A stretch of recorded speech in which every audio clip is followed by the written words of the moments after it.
پانی کے اندر دیوار نہیں ہوتے، وہ مچھلی پکڑنے گئے، اسی حالت میں اس کو پکڑا گیا۔ کیوں کیا ہے آپ لوگوں نے خون خرابہ یہ چھوڑ دے؟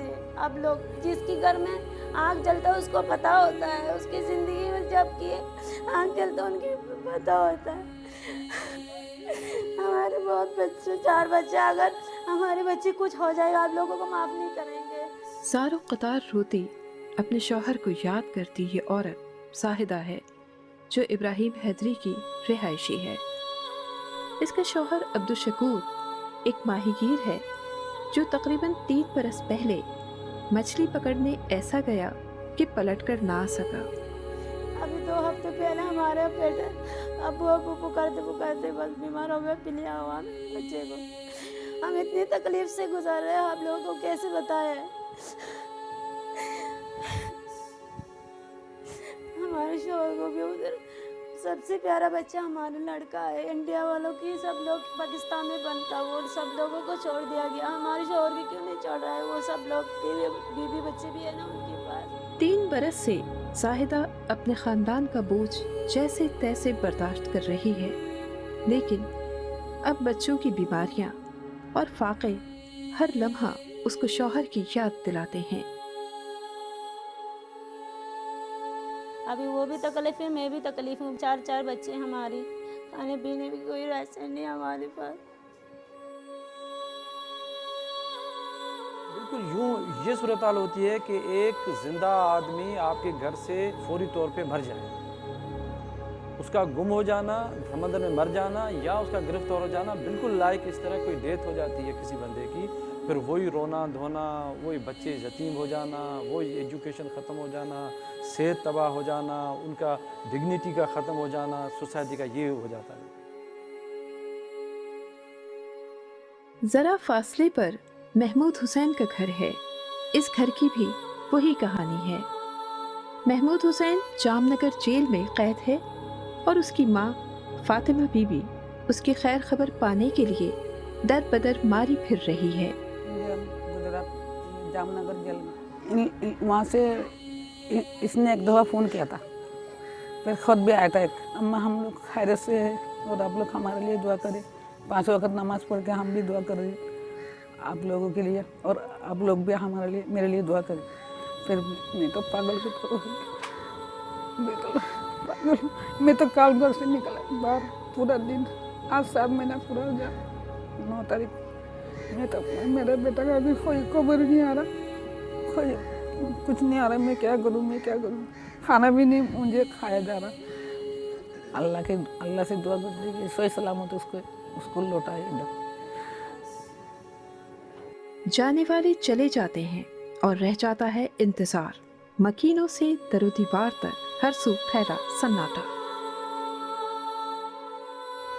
آخر یہ المیہ کب تک ماہی گیروں کے خاندان نکلتا رہے گا؟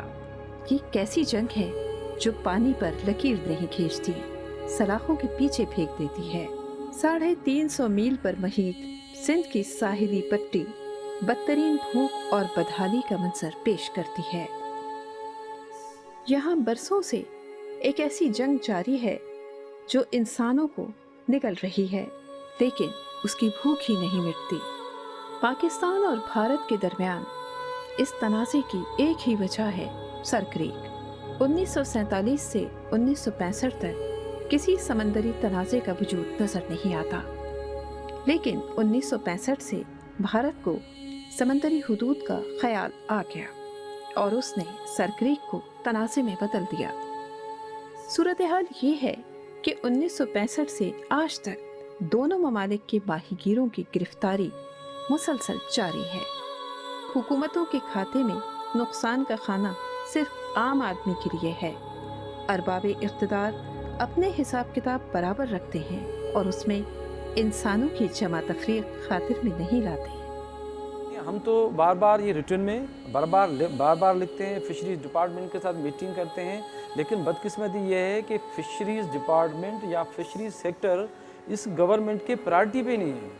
اب پانی تو میں آپ دیوار تو کھڑی نہیں کر سکتے، پانی پر آپ لکیر بھی نہیں لگا سکتے، پانی پر آپ لال بتیاں بھی نہیں جلا سکتے سوائے اس کے کہ بوٹ کھڑی کی جائے۔ تو جہاں جو مچھلیاں ہیں ان کو بھی پتہ نہیں کہ یہ پاکستان کا بارڈر ہے، یہ انڈیا کا بارڈر ہے، ابھی تک پائیدار قسم کا حل سامنے نہیں آیا ہے اور یہ کام ریاست کا ہے۔ ریاست جسے ہم ٹیکس دیتے ہیں، ریاست جس نے قوانین بنا رکھے ہیں، بدقسمتی یہ ہے کہ ہمارے ماہی گیر گورنمنٹ ہے وہ بندوبست نہیں کر رہی ہے، جس لیے وہ بیچارے کوئی پرسان حال نہیں۔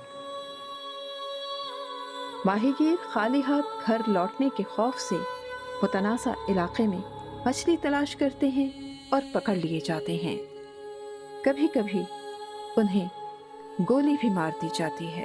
20 برس سے ہمارے ماہی گیر بھارتی جیلوں میں بند ہیں، لیکن حکومتی سطح پر کسی نے ان غریبوں کی داد رسی نہیں کی۔ ریڈی کوٹ کے 5 افراد بھی عمر قید کی سزا بھگت رہے ہیں، لیکن 14 یا 15 سال کی عمر قید نہیں، بلکہ وہ زندگی کا آخری سانس بھی جیل میں ہی لیں گے۔ پاکستانی حکومت بھارتی ماہی گیروں کو رہا کرنے میں اکثر پہل کرتی ہے۔ 2012 میں بھی 600 سے زائد بھارتی ماہی گیر رہا کیے گئے۔ جواب میں بھارت نے محض 150 پاکستانی ماہی گیر رہا کیے۔ 1999 کے سمندری طوفان میں راستہ بھٹک جانے والے ریڈی کوٹ کے 4 ماہی گیر عثمان، نواز، زمان اور عثمان علی بھارتی حدود میں گرفتار ہوتے ہیں اور گجرات جیل پہنچ جاتے ہیں۔ ان ماہی گیروں کو منشیات اور اسلحہ اسمگلنگ کے جھوٹے مقدمات میں پھنسا کر پھانسی کی سزا دی گئی، جو بعد میں عمر قید میں بدل گئی۔ 14 سال سے یہ مظلوم ماہی گیر راجکوٹ کی جیل میں قید ہیں اور ان کے گھر والے در بدر ٹھوکریں کھانے پر مجبور ہیں۔ ان میں سے ایک نواز مر چکا ہے۔